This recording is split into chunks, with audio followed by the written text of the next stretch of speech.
అత్యుత్తమ ప్లేస్మెంట్స్ తో ఎంఎన్సీ కంపెనీలలో ఉద్యోగమే లక్ష్యమా? ఇంజనీరింగ్ చదవాలనే మీ పిల్లల కలని కేజీ రెడ్డి కాలేజ్ తో నిజం చేసుకోండి.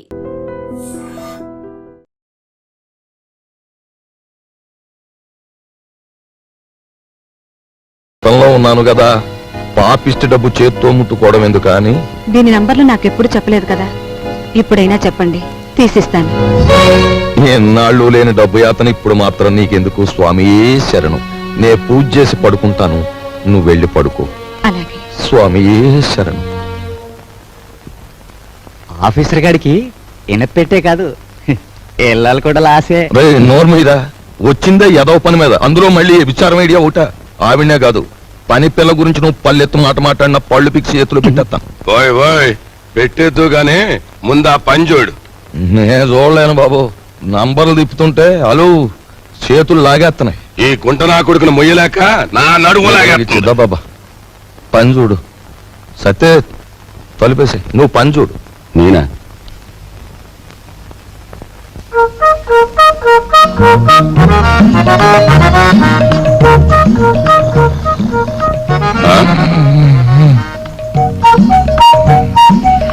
అమ్మ నా కొడక వచ్చిందా అలు? ఒరే ఒరే గాడిది వాంటించినట్టు నువ్వు కొరకెట్టు తొంగుంటే నా బుర్ర ఏమన్నా పని చేయాలంటావా? కోప్పడ గురువా. అలు, ఆఫీసర్ గారికి గురకెట్టే అలవాటు ఉంది. ఇప్పుడు మనం గురకెట్టలేదనుకో, ఫ్యామిలీ లేడీకి అనుమానం వచ్చేస్తుంది. పని చూడరా, పని చూడు. కర్మరాబాబు, నిన్ను పనిలో పెట్టి నేను చేయాల్సి వస్తుంది.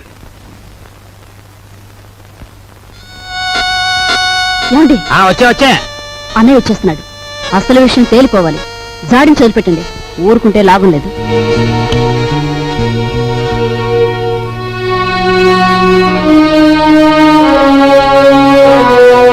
బావా, నా బాకీ తీర్చడం కోసం నువ్వు పడుతున్న బాధలు చూస్తుంటే అన్న మాట నిలబెట్టుకునేందుకు అష్ట కష్టాలు పడ్డ హరిశ్చంద్రుడు జ్ఞాపకం వస్తున్నాడు నాకు. ఎంతకు నువ్వు చెప్పేదేమిటి? ఏముంది, నువ్వు హరిశ్చంద్రుడివి, మా నాన్నేమో విశ్వామిత్రుడు.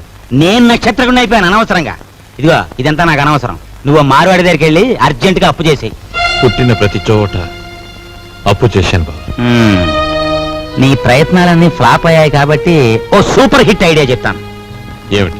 దీనికి ఆడియన్స్ అంతా కావాలి. అత్తయ్య, అక్కయ్య, నా ఓన్ వైఫ్ సావిత్రి, ఓయ్ మేనల్లుడు, ఆడియన్స్ మొత్తం వచ్చేయండి. కమాన్. బావ కష్టాలన్నీ గట్టెక్కిపోవడానికి నేను 70mm ఐడియా ఇస్తున్నాను, అందరూ జాగ్రత్తగా వినండి. పెద్దాపురం బసవయ్య గారి అమ్మాయిని మన రాజుకిచ్చి పెళ్లి చేసేస్తే వాళ్ళు భారీ ఎత్తున కట్నం ఇస్తారు. దాంతో ముందు నా కట్నం బాకీ తీర్చేయచ్చు. మన సరస్వతి పెళ్లి చేసేయచ్చు. మిగిలిన బ్యాలెన్స్ డబ్బుతో ఓ కిళ్ళి కొట్టు పెట్టుకోవచ్చు. కాకపోతే ఏంటంటే ఆ అమ్మాయికి ఓ కన్ను గుడ్డి, ఓ కాలు కుంటి. వెధవ సలహాలు ఒక నోరు మూసుకో. మా రక్తం ఓడ్చైనా సరే నీ కట్టిన డబ్బులు సెటిల్ చేస్తాం. అంతవరకు తేరగా తింటూ కూర్చో.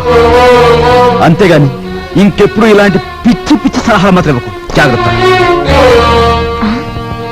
ఏమిటన్నయ్యా, మనిషి అంత మనిషి మీ బావని పట్టుకొని వాడంతంత మాట్లాడుతుంటే నువ్వు చూస్తూ ఊరుకుంటావా? ఓరే, పెద్దంతరం చిన్నంతరం లేకుండా ఇంటి అల్లుండి పట్టుకుని అట్ట ఎత్తి పొదేస్తే ఆడి కాస్త గడ్డి పెట్టలేవు. లలిత, ఎండలో అలిచిపోయి వచ్చాడు, వెళ్ళి వాడికి అన్నం పెట్టు. అమ్మో అమ్మో, అయ్యో.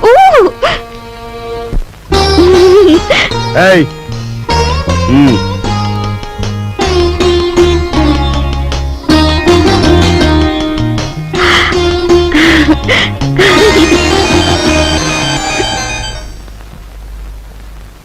ఏమండి, మీ ఎలకలతో పనే ఉందండి. వాళ్ళు ఇంత అవమానించిన తర్వాత ఇంకా ఇక్కడ ఎందుకండి? పదండి పోదాం. ఈ అవమానం నా ఒక్కడిది కాదు, ఆంధ్ర సీడెడ్ నైజాం ఏరియాల్లో అత్తవారిళ్లలో సెటిల్ అయిపోయిన అల్లుళ్ళందరిదీను. అసలు నన్ను అవమానించిన రాజుగాడు కాదే, మీ అన్నయ్య. ద్రౌపదీదేవి చీరల్ని దుశ్శాసనుడు లాగాడు, కానీ తప్పు వాడిది కాదు, వాడికి ఆర్డర్ వేసిన దుర్యోధనుడిది. మీ అన్నయ్య ఒక్క మాట కూడా మారకుండా చూస్తూ ఊరుకుంటాడా? మీ అన్నయ్య నా కట్నం బాకీ తీర్చేసినా సరే నేను ఇక్కడి నుంచి కదలను. నా కక్ష తీరే వరకు ఇక్కడే ఉంటాను. ఇక మీదట విశ్వామిత్రుడు నేనే, నక్షత్రకుడు నేనే. తాళం తిప్పితే వచ్చి ఇనపెట్లు చూసాం కానీ నంబర్లు తిప్పితే వచ్చి ఇనపెట్టి నీ ఇంట్లోనే చూసాం. ఏ నంబర్ కింద ఏదెడితే పెట్టి తెరుచుకుంటుందో చెప్పే. నీ బెదిరింపులకు నేను లొంగను. ఆ నంబర్లు నేను చెప్పను. 4 రోజుల పాటు కడుపు కాల్చేస్తే దెమ్మ తిరిగిపోయి బొమ్మ కనిపించేస్తుంది. అప్పుడు నువ్వే చెప్తావు ఇంపాసిబుల్.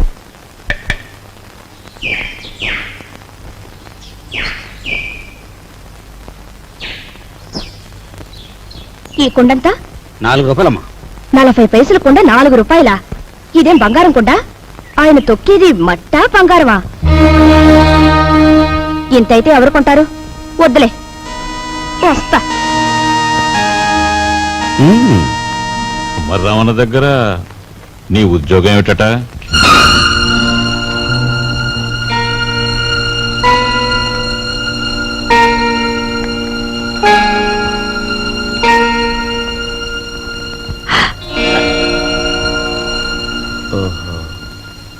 మాట్లాడమే. కుమారరామన్న దగ్గర నీ ఉద్యోగం ఏమిటి? మట్టి తొక్కటం, అతను తయారు చేసిన కుండల్ని ఎండలో ఆరబెట్టడం, కాలిన కుండల్ని బండి మీద సెంటర్కి చేర్చడం. అది. నువ్వు చదివిన చదువేమిటి? నీ మీద మేము పెట్టుకున్న ఆశలేమిటి? నువ్వు చేసిన నిర్వాకం ఏమిటి?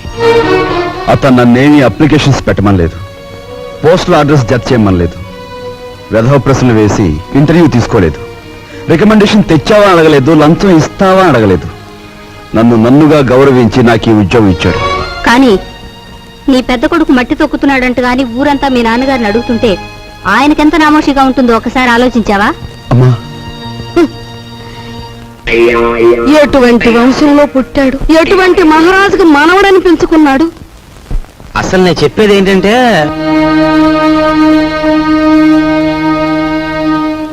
ఇలాంటి అప్రదిష్ట పనులకు తలపెడితే ఈ ఇంట్లో ఇంకా పెళ్లి కావాల్సిన పిల్లలు ఉన్నారు. వాళ్ళని చేసుకోవడానికి ఎవడైనా ముందుకొస్తాడా? ఏ మా చెల్లెలు పెళ్లి చూపు సమయంలో మీరు వచ్చి పెంట చేశారే, అప్పుడు లేదా ఈ అప్రదిష్ట? నాన్న, ఏమీ చెయ్యకుండా మీకు భారంగా ఉండే కంటే ఏదో ఒక పని చేసి ఇంత సంపాదించడం నా బాధ్యత అనుకున్నాను, సంపాదిస్తున్నాను.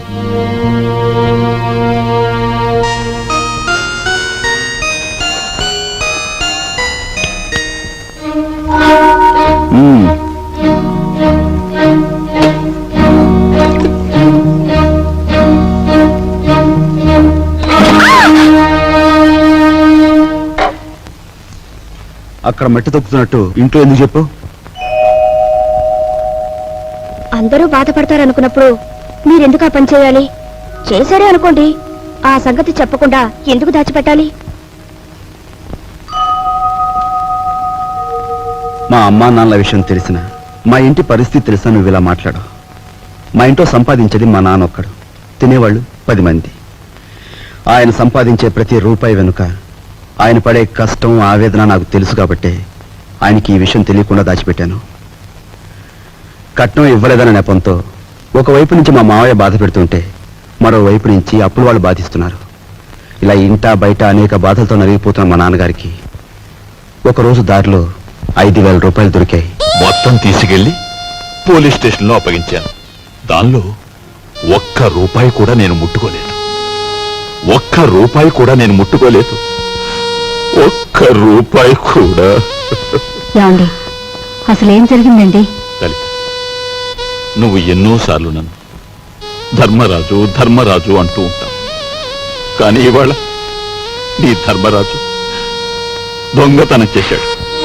మీరు దొంగతనం చేశారా? అవును లలిత, అందులో 10 రూపాయలు కాజేశాను. ఏమండి, ఎందుకు తెలుసా? మన అబ్బాయి ఉద్యోగానికి అప్లికేషన్ పెట్టడానికి. ఎన్నడూ రాని ఉద్యోగం ఈసారైనా వస్తుందేమోనన్న ఆశ. లలిత, ఇంకెప్పుడు నన్ను ధర్మరాజు అని పిలవకు. లేదండి, ఇప్పుడు మీరు నిజంగా ధర్మరాజు. అశ్వత్థామాత కుంజరహ అని ధర్మరాజు అంతటి వాడు అబద్ధం ఆడాడు. అది ఆపద్ధర్మం లలిత. ఇది ఆపద్ధర్మమేనండి. మన బిడ్డ కోసం మీరు చేసింది ఆపద్ధర్మమే. మా అందరి అవసరాలు తీర్చడానికి అంకితమైపోయిన మనిషి మా నాన్న. అలాంటి మనిషి కోసం నేను మట్టి తొక్కడమే కాదు, ముష్టెత్తుకునైనా సరే మా ఇంటి బాధ్యతను కొంతవరకైనా స్వీకరించాలా లేదా? ఇప్పుడు చెప్పు, నేను చేస్తున్న పని తప్పంటావా? తప్పంటావా?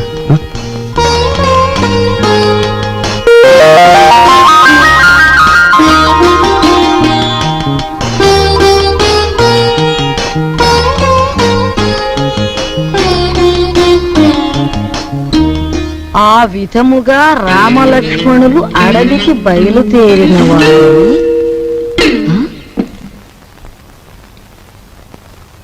ఏంటబ్బా? ఓ చిన్న సచ్చినాడా, ఆ పెద్ద సచ్చినాడేమో మట్టి తొక్కుతున్నాడా, వీడేమో పాచి ఊడుస్తున్నాడా. వీళ్ళకి ఏం పోయే కాలం వచ్చిందమ్మా?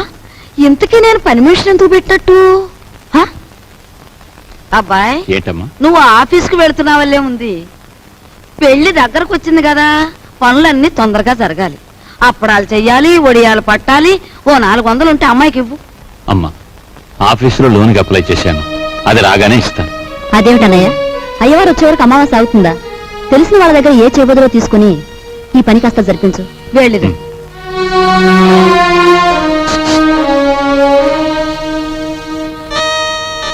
ఏమిటండి? నీకు మధ్య ఏమన్నా పోయిందా? మన బాకీ తెచ్చుకున్న వాళ్ళని పెళ్లి పనులు చేసుకోమంటావేంటి? అయ్యో రామ, పెళ్లి చూపుల రోజు మీరేమన్నారు? మా కట్నం బాకీ తెచ్చకుండా ఈ ఇంట్లో ఏ శుభకార్యం జరగటానికి వీల్లేదన్నారా? ఇప్పుడు ఈ పెళ్లి జరిగిందనుకోండి, దానికి ముందు మన బాకీ తీరుస్తారన్నమాటేగా. అమ్మని, నువ్వు అసలు రాజకీయాల్లో దిగాల్సిన దానివే, పొరపాటున నన్ను కట్టుకున్నావు. సమయానికి వచ్చారే పిల్లలారా, మీ పెళ్లి పనులు మేము అందుకోవద్దు, అలాగే మా ఇంట్లో పనులు కూడా. రండి రండి.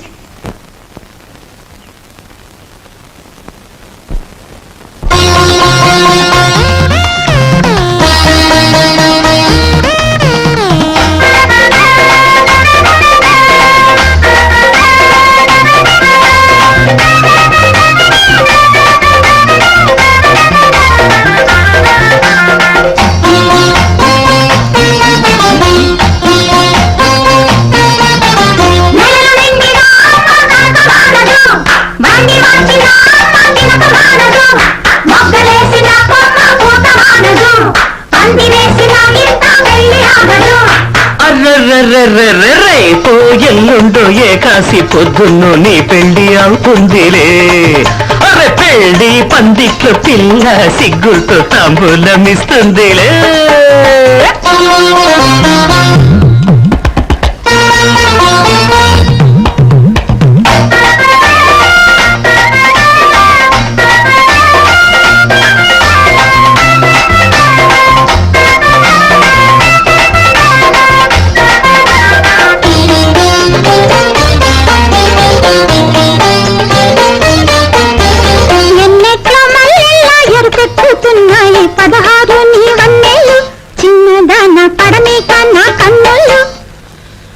ఎండల్లో వానల్లా మెరుపెక్కుతున్నాయి నునులేత నీ సిగ్గులు, కన్నె కూన ముద్దాడని బుగ్గలు. బాసలొచ్చేనమ్మ కంటికి, కొత్త యాసలొచ్చేనమ్మ చూపుకి, పెళ్లి నూరేళ్ళంట జంటకి, ప్రేమలల్లుకున్న బొమ్మరింటికి.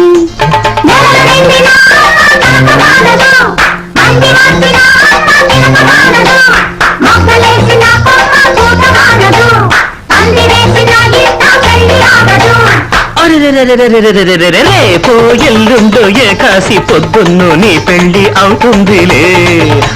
పెళ్లి పందిట్లో పిల్ల సిగ్గులతో తాంబూలమిస్తుంది. లే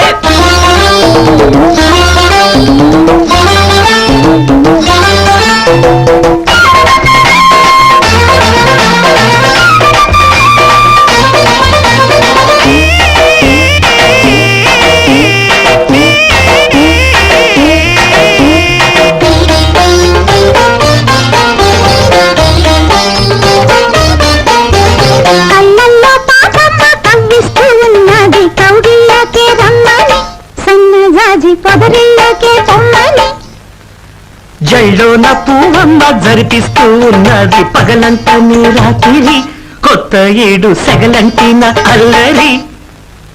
రెక్కలొచ్చేనమ్మ ఆశకి ఎన్ని రేపులొచ్చేనమ్మ నీటికి ఇద్దరుండాలంట ముద్దుకి మూడు ముళ్ళు కోరే కొత్త పొద్దుకి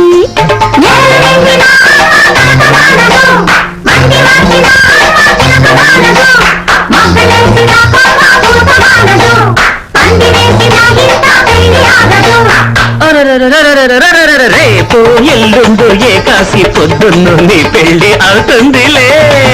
అరే పెళ్లి పందిట్లో పిల్ల సిగ్గులతో తాంబూలం ఇస్తుందిలే.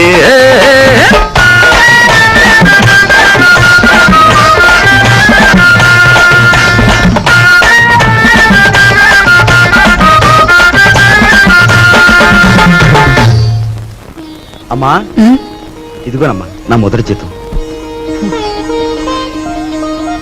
జీతమా? అబ్బా కూలి డబ్బులకి ఎంత గొప్ప పేరు పెట్టావురా సావిత్రి. అది ఇప్పుడు తప్పుడు మాట ఏమందే? మట్టి తొక్కాడని మందలించి 4 రోజులు కాలేదు.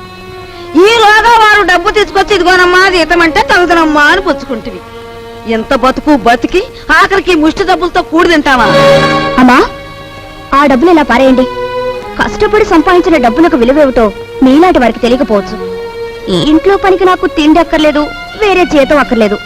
ఆ ముష్టి కూల్ డబ్బులు ఇలా పడేయండి. ఇదిగో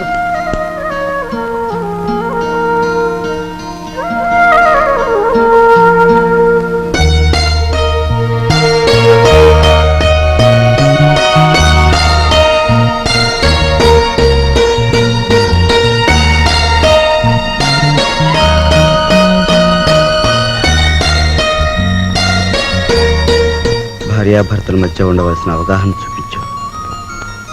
నువ్వు ఈ ఇంటికి పని మనిషివైనా నాకు నా మనిషివి.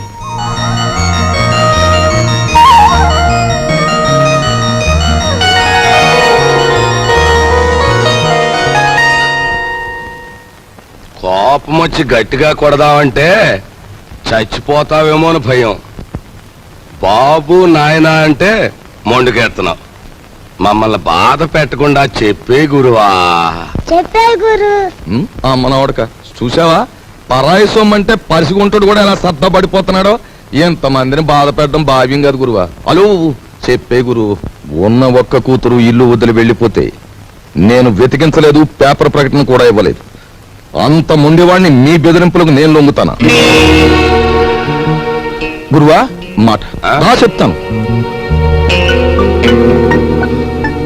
ఈ మొండిఘాటంగాడికి కూతురుందంటున్నాడుగా, ఈడు పేపర్లో ప్రకటన ఇవ్వకపోయిన ఈ తరపున మనం ప్రకటించేస్తే ఆ కూతురు ఇంటికి చేరిపోద్ది. ఆ తర్వాత స్వామియే శరణం. Very good very good. Hello నవ్వకే బాబు, కుర్రోడు దొరుచుకుంటాడు. ఆ నవ్వేదో ఇనపెడి దగ్గర నవ్వు, ఓపెనింగ్ గా నవ్వుద్ది.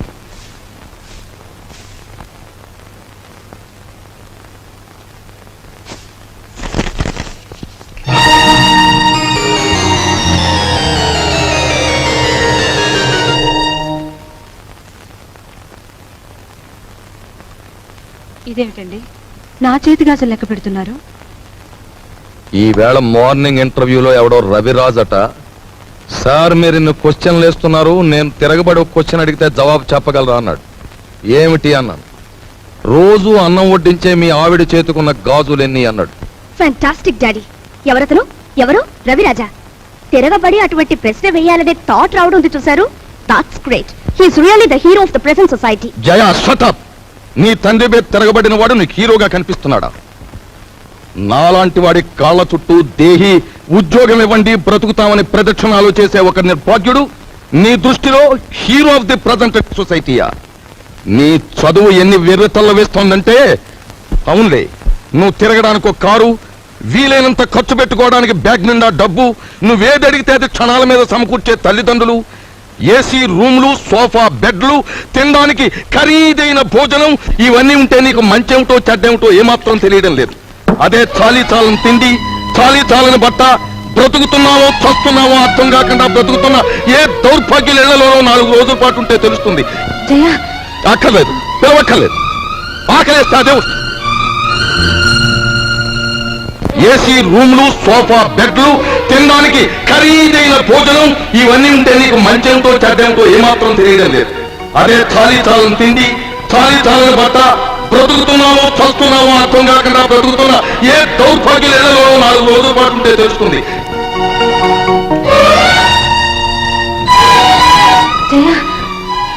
అక్కర్లేదు, పిలవక్కర్లేదు.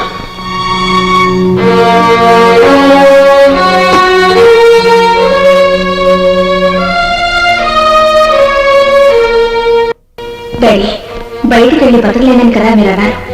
అలా బతకాలని నేను నిరూపించుకున్న రోజునే తిరిగి మిమ్మల్ని కలుస్తాను.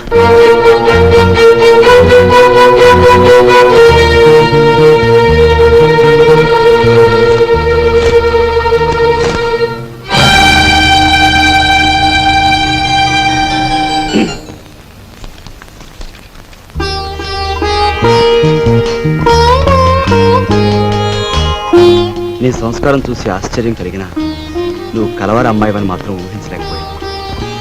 పేపర్లో నీ ఫోటో చూశాక నువ్వు ఇంట్లోంచి పారిపోయి వచ్చావని అర్థం. నువ్వు ఇక్కడే ఉన్నావని మీ నాన్నగారికి ఫోన్ చేశాను.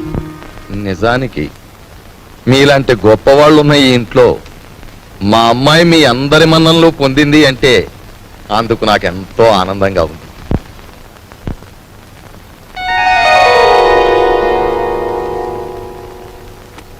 ఇదిగో పిల్ల, నిన్ను ఎప్పుడెప్పుడు ఏమేమి తిట్టానా అని ఆలోచిస్తే అస్సలు నిన్ను తిట్టకుండా ఎప్పుడున్నానో గుర్తు రావడం లేదు.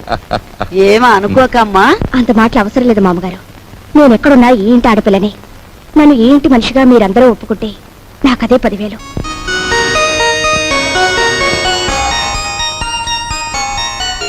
కూర్చోమ్మా, వెళ్ళొస్తానండి. వెళ్ళాలి వెళ్ళాలి. నువ్వు వెళ్ళి అమ్మకి కనిపించు, నీకోసమే చూస్తోంది. చూడమ్మా, నేను పైకెక్కి దిగలేను గాని ఆ సేఫ్ లో 50,000 పట్రా ఆఫీసు తీసుకెళ్ళాలి. అదే డాడీ, మీరు సేఫ్ నంబర్ నాకు ఎప్పుడు చెప్పలేదుగా. సారీ, నీకు తెలియదుగా. వెళ్ళి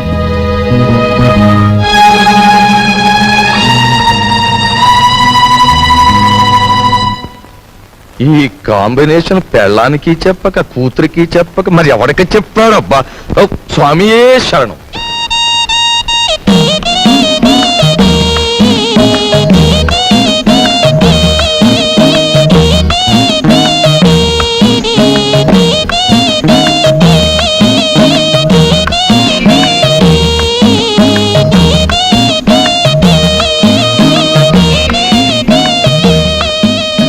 భయపడొద్దు, అటు తలుపు తీసి ఉంచుతాను, రా.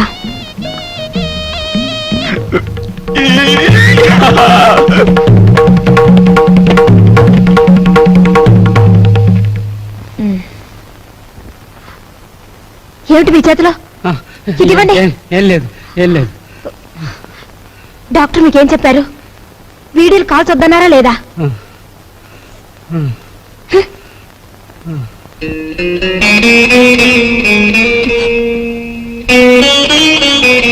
సారీ. రోజు కిటికీ దగ్గర అలా చూస్తూ నిలబడిపోతావు. మనసు పాడైపోవడం లేదు. నువ్వు నాకంటే చిన్నవాడివి, నీకు ఆ విషయం తెలుసా? అన్నట్టు ఆ సోఫాలో ఉన్న ఆయన ఎవరనుకుంటున్నావు? తెలుసు, మీ ఆయన. ఆయన కడుపులో రాచపుండు. డాక్టర్లు బ్రతకడంటున్నారు. చాలా మంచి మనిషి. ఆయన్ని ఎలాగైనా బ్రతికించుకోవాలి. దానికి బోలె డబ్బు కావాలి. అన్నట్టు నీ దగ్గర డబ్బుందా? నీ దగ్గర డబ్బుందా? నీ దగ్గర డబ్బుందా? నిన్నేరా అడిగేది. నీ దగ్గర డబ్బుందా? నేను డబ్బు కోసం వ్యభిచారం చేస్తున్నాను. ఫూల్. డబ్బు లేని చవటవి ఆ కిటికీ దగ్గర చేరి దేనికి ఆ చూపులు? ఇంకొక్కసారి అలా చూసావో వెళ్ళు, అవుట్.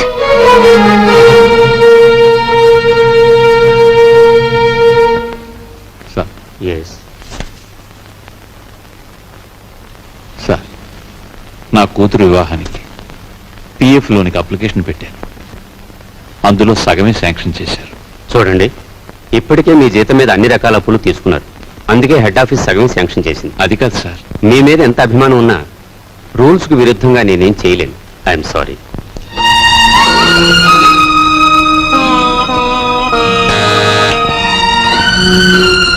రాఘవయ్య మళ్ళీ అప్పుకేగా వీళ్ళే.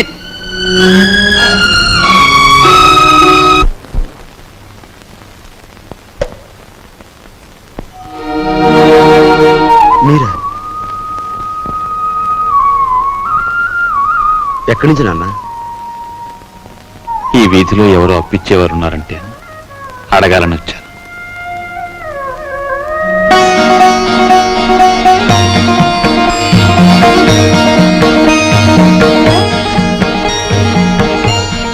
నాన్న,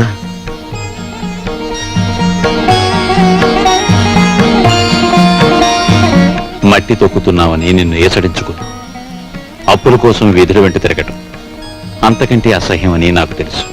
నాన్న, నేను మారిపోయానని చెప్పేందుకు రాలేదు. మేం మారవని చెప్పటానికే నేను ఇక్కడికి వచ్చాను. నాన్న,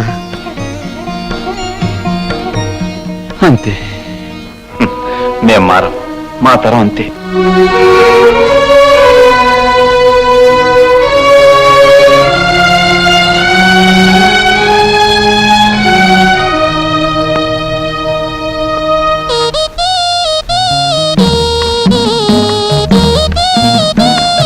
నేను డబ్బు కోసం వ్యభిచారం చేస్తున్నాను. ఫూల్. డబ్బు నేను చవటని ఆ కిటికీ దగ్గర చేరి దేనికి ఆ చూపులు? ఏమిటండి అలా ఉన్నారు? సావిత్రికి మనం డబ్బు ఇవ్వలేదనుకో, సావిత్రి వాళ్ళ ఆయన మనల్ని వీధిలోకి ఇడుస్తారు. సరస్వతి పెళ్లి వద్దన్నాం అనుకో, దానిది చిన్న వయస్సు, ఈ పెళ్లి చెడిపోవటం అది భరించలేదు. మీరేం బాధపడకండి, ఇవి మనకి ఎప్పుడూ ఉన్న కష్టాలేగా. మిమ్మల్ని చూస్తుంటే నాకేమిటో భయంగా ఉంది. ఈ భయాలతోనే మనందరం నాన్నగారి బాధ్యతను పెంచేస్తున్నాం. మనం ఎదిరించి ఓ నిర్ణయం తీసుకోకపోతే అవి పరిష్కారం కావు. అమ్మా, అమ్మా, నువ్వా బాబు? రా.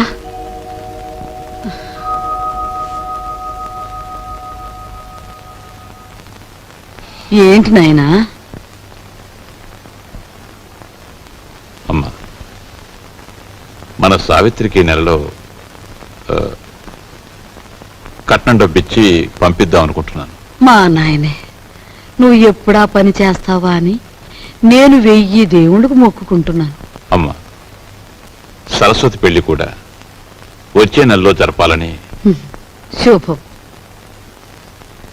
ఈ 2 శుభకార్యాలు జరిపించాలని ప్రావిడెంట్ ఫండ్ లోనికి అప్లై చేశాను.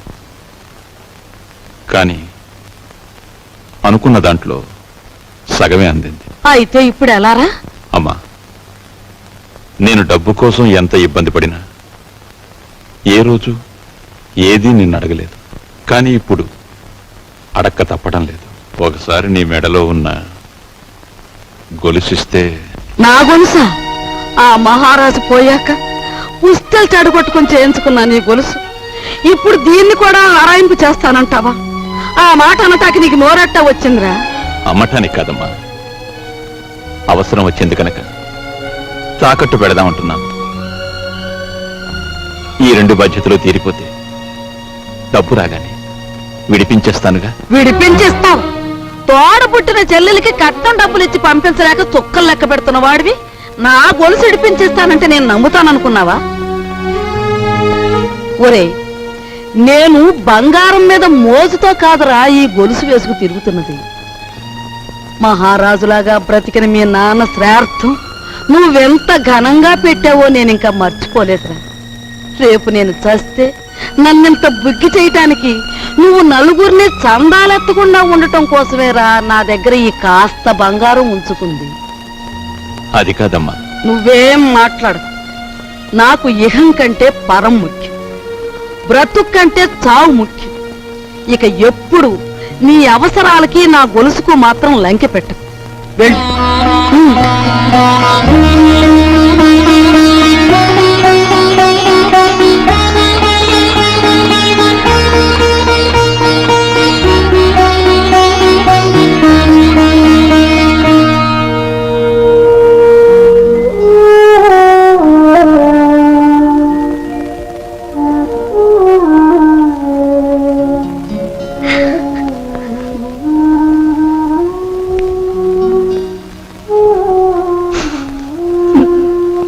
ఈ భయాలతోనే మనం అందరం నాన్నగారి బాధ్యతను పెంచేస్తున్నాం.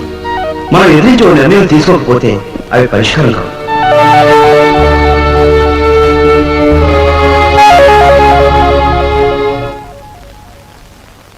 అమ్మాయి సావిత్రి, ఏమ్మా? మీ అన్నయ్యకి ఏదో డబ్బు వచ్చినట్టుంది. రేపు పొద్దున్నే మీ ఆయన్ని అడగమను, లేకపోతే అది కాస్త పులుసులో కలిసిపోద్ది. ఆ? అలాగేనమ్మా.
ఇదేమిటి?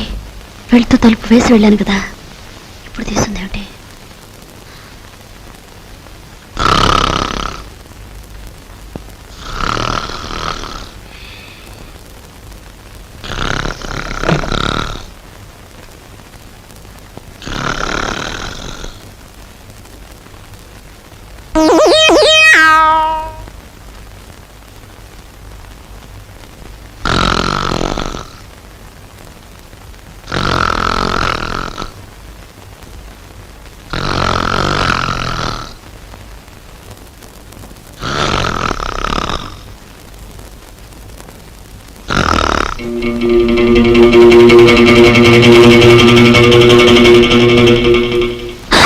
ఏమిటండి? ఏమైంది? ఏం లేదే, ఒంటరిగా పడుకుంటే నిద్దట్లో పేడకాళ్ళు వస్తున్నాయి. పడుకుందాం పద. అబ్బా, అసలే నా ఒంట్లో బాగోలేదండి. పడుకోండి.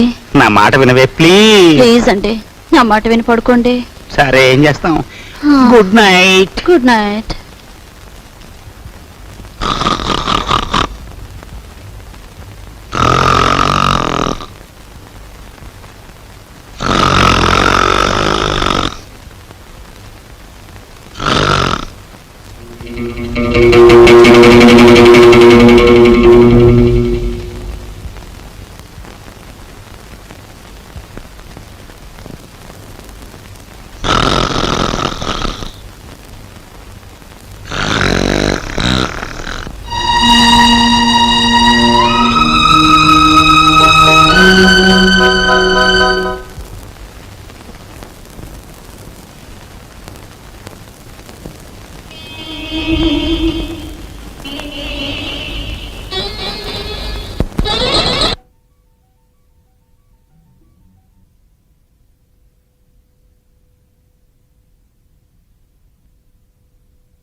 సౌదామిని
కానిస్టేబుల్స్, అయ్యా, దేశం చాలా క్లిష్ట పరిస్థితుల్లో ఉంది ఇప్పుడు.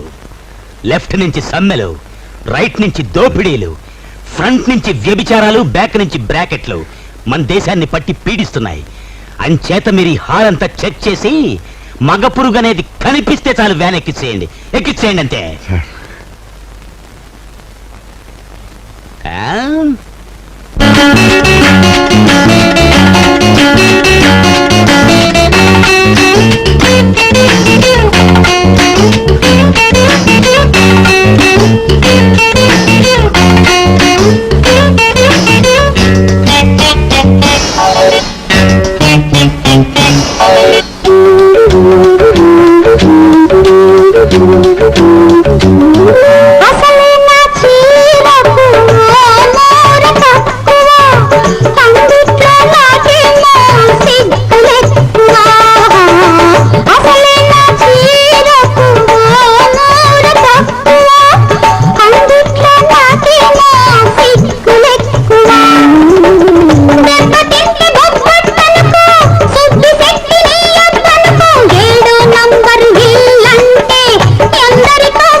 అల్లుడు గారు, టైం అయిందిగా, ఇక వెళ్ళిరండి. మరి నీకేదన్నా బక్షిస్ ఇవ్వద్దు? బాలేదనివే. నా డబ్బు, అమ్మా నా డబ్బు, నా డబ్బు. అమ్మ చింతామణి, పంచాయతీలు మింగేవాడు ఒకడైతే మున్సిపాలిటీలు మింగేవాడు ఇంకోడని నైస్ గా పాట పాడి నాకే మస్కా కొడతారా తల్లి కూతుళ్ళు. తీ డబ్బు తీ. ఏం డబ్బు? డోంట్ టాక్, డోంట్ టాక్ అంటే డోంట్ టాక్ అంతే. అసలు శుభకార్యానికి ఉపయోగపడాల్సిన డబ్బు నేనెంతో కష్టపడి మాస్టర్ ప్లాన్ వేసి కొట్టుకొచ్చాను. మర్యాదగా నా డబ్బు నాకు ఇచ్చేయి, లేదు పోలీస్ రిపోర్ట్ ఇస్తాను. Take care. ఆయాస పడకండి. జగ్గు, ఈయనేదో అడుగుతున్నారు, ఇచ్చి పంపయ్యా. కూర్చోండి. వచ్చి ఇస్తాడు.